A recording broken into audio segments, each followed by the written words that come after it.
My name is Dr. Stephen Hess. I'm a board certified dermatologist. I also have a PhD in immunology, and that's actually how I got started in dermatology. I think that this is now going to become the standard of care, and I think more and more clinicians are going to use this, and perhaps new guidelines may include this as a strong recommendation.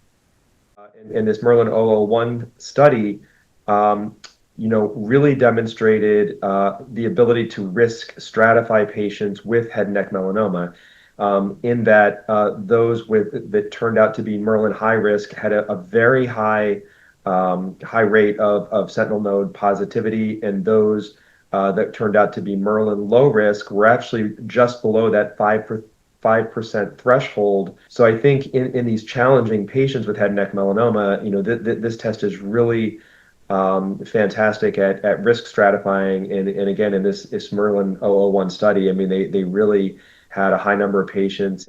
Another challenging group of patients is those younger patients, less than 40, who have melanoma. And in the Merlin 001 study, they looked at patients less than 40.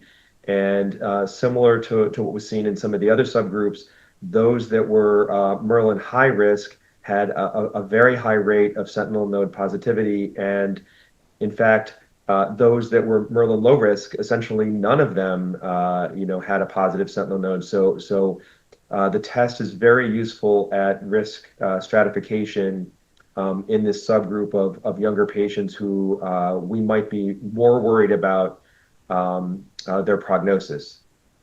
Well, I don't know if that should be highlighted more. I mean, that's remarkable to me that none of them that were low risk had a positive sentinel node.